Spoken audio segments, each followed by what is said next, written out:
Hi, welcome back to my story time with Nana. I have a whole new series for you all about grandpas, pop-pops, granddads, pops, all of them. So these are stories about grandpas talking to their grandchildren about their memories. A little bit of embellishment by Nana, but I'm really excited about this story, the first of our A Day with Grandpa series. Let's begin.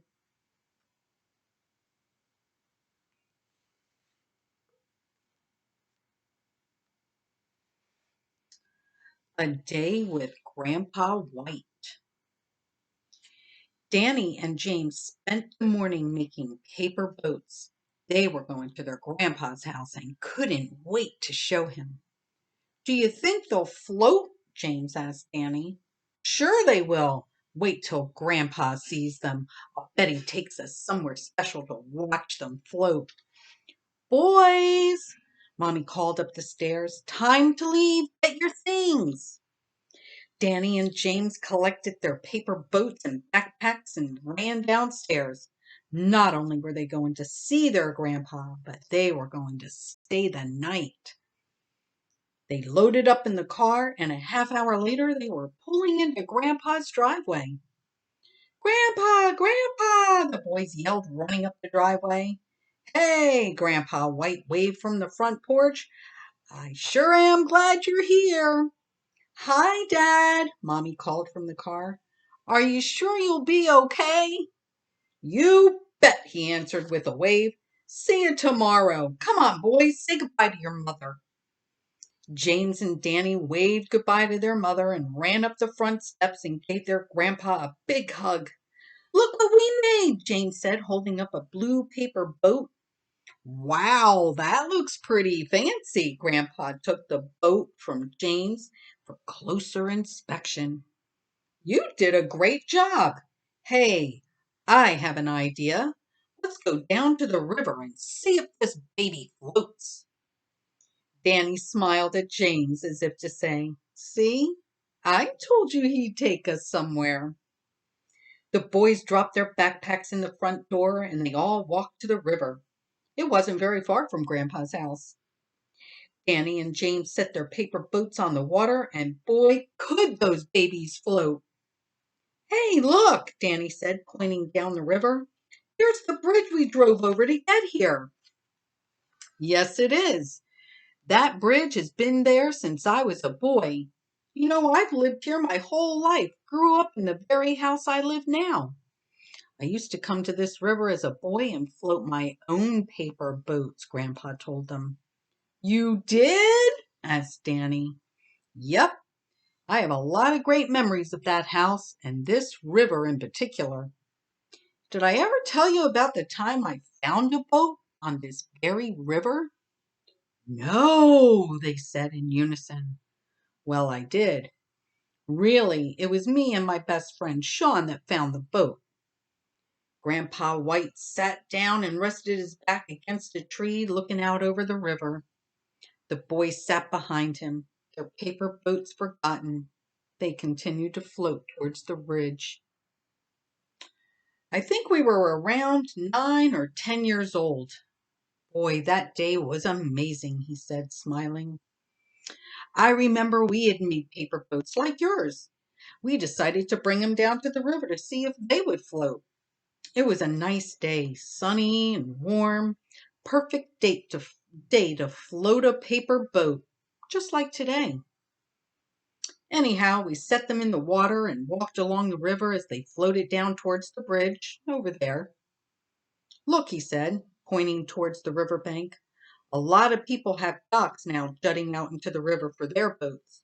But back then, there was just a lot of brush and bushes along the bank of the river. No docks. We walked along the river on that sunny day, watching our boats float gently towards the bridge. And then I saw it, the boat. It was pulled up on the bank of the river, surrounded by bushes. Look what I found, I yelled over to Sean. It's a boat. Sean and I could not believe our good luck. We found a boat, a real boat. It didn't look like a fancy boat. It was all dirty and old. And Sean and I figured that someone must have thrown the boat away because it was all dirty. And so, since we found it, finders keepers and all, the boat was now our boat. We spent a good part of the morning cleaning up our boat and making it our very own. We checked it for holes to make sure it was seaworthy. We carved our names into the boat, and then just before we pushed it out into the water, we christened our new boat the USS John Tyler. That was the name of our elementary school.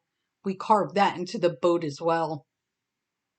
Sean and I jumped in the boat, and the current from the river pulled us closer and closer to the middle of the river. The boat floated towards the bridge. While Sean and I took turns being captain of the USS John Tyler. I'm not sure how long we were on the river before we realized we didn't have any oars and no way to steer the boat back towards the riverbank. We didn't panic. We figured the current would eventually push us closer to the side of the river. But when we passed under the bridge, we realized we were going to have to do something or we'd be taken out to sea. Eventually all rivers end at the ocean. So we had to come up with a plan. We used our arms to paddle, trying to get the boat closer to the side of the river. I sat in the front of the boat on the right side and pushed the water back, and Sean sat on the left side in the back of the boat and pushed the water forward. And finally, with time and perseverance, we managed to get the boat turned around and had it headed back the way we came. It probably took us another hour to get the boat back where we found it. We took special care and covered it with brush from the riverbank. We didn't want anyone else coming along and taking our boat. We found it. We cleaned it up. It was ours now. At least that's what we thought. The next day, right around lunchtime at school, I remember it was before recess because neither Sean nor I got to go to recess that day. We were both called down to Miss Atkins' office, the principal of John Tyler Elementary. I walked in first, and there, sitting in front of Miss Atkins, were mine and Sean's parents, along with two police officers standing behind Mr. Gurley. I stopped in my tracks. Sean bumped into the back of me. I couldn't understand why our parents were there and what were the police doing in the principal's office. But I was more shocked to see Mr. Gurley. Now, Mr. Gurley was my neighbor, my favorite neighbor. He was always nice to me. He sat on his front porch and waved to all of the neighbors. He called me Sport, as in, "Hi, Sport, that's a nice bike you got there." Or, "Hey, Sport, you sure can run fast. Are those new sneakers?" I really liked Mr. Gurley, but I couldn't figure out why he was there. He was old. His kids were grown and out of school.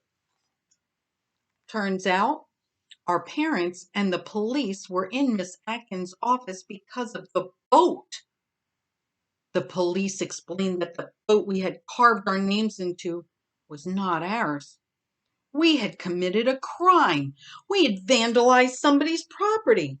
All I heard was crime, vandalized, charges, and a word I had never heard before: restitution. And just in case you don't know what that means, it means paying for your crime or making things right. Of course, Sean and I thought we were going to jail.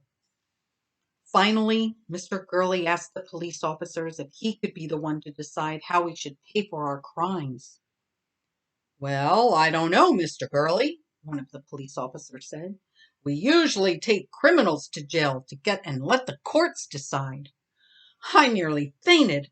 Jail! I was going to jail!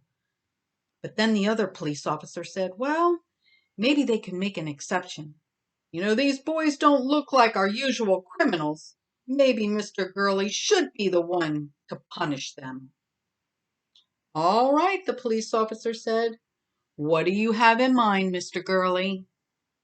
Mr. Gurley told them that he was going to have us restore the boat. The police officers agreed that we should pay the restitution to Mr. Gurley by fixing the boat. Any questions, boys? Sean and I both shook our heads no. I was just thankful I wasn't going to jail. So was Sean. Now, I don't want you to think that our parents didn't punish us, because they did. But to be honest, the worst punishment was the look in Mr. Gurley's eyes. I felt terrible because I liked Mr. Gurley. And even though we didn't do it on purpose, we really thought the boat had been discarded as trash. But we had carved our names and the name of our school into his boat. I felt terrible. So for the next 3 weeks, every day after school, Sean and I went down to Mr. Gurley's house and fixed his boat. We sanded our names out of the boat, and then we sanded the whole boat. Next, we stained the boat and sealed it. Mr. Gurley bought new oars for the boat. We stained those too. We spent a lot of time and hard work just to get it right. And on the last day, Mr. Gurley brought out a can of white paint. Okay, boys, he said, you have one more thing to do. I thought he was going to want us to paint the boat, but instead he told us that since we had done such a good job of fixing his boat up, we could name the boat. We tried to think of what Mr. Gurley would like. We came up with the USS Speedy Boat, the USS Best Rowboat, the USS Unsinkable Titanic. But in the end, we named the boat the perfect name. The USS Mr. Gurley's Go-Getter. Now, everyone would know that the boat belonged to Mr. Gurley. It said so right on it. When the boat was finished, Sean and I were pretty proud of our handiwork. Mr. Gurley walked around the boat inspecting our work. Well, sports, you did a fine job of restoring my boat, Mr. Gurley told us, ruffling our hair. I have one more thing. Can you both come back tomorrow? Well, this was the first time that Mr. Gurley asked us to come over on a weekend to work on the boat. Of course, we told him we'd come back in the morning. We were still paying our restitution. But as Sean and I walked home, we wondered what else Mr. Gurley wanted to do to the boat. It looked great to us. The next day when Sean and I arrived, Mr. Gurley had the boat up on a trailer in the driveway. He told us to hop in the truck. We were going to see how good a job we had done. That day, we spent the day rowing on the river aboard the USS Mr. Gurley's Go-Getter. It was the best day ever. Sean and I learned 2 important lessons, too. There's no such thing as finders keepers. If it looks too good to be true, it probably is. And if you do something wrong, always do your best to make it right. Wow, Grandpa, that's a great story, Danny clapped up. It's my favorite memory about this river. Let's head back to the house. I have something in my garage I want to show you. They walked back to the house and Grandpa opened the garage, and there, sitting on a trailer, was a small rowboat. The boys ran around the boat, oohing and eyeing. Is it yours? Can we go out on it? Asked James. Yes, it's ours. And the first thing tomorrow morning, we're taking her out, Grandpa told him. But first, we need to name our boat, he said, holding up a can of white paint. The boys jumped up and down, clapping. What would they name the boat? The end. Well, I hope you enjoyed tonight's story. I have a whole new story for next week. Don't forget to share my stories. Thank you so much for listening in tonight. Mwah.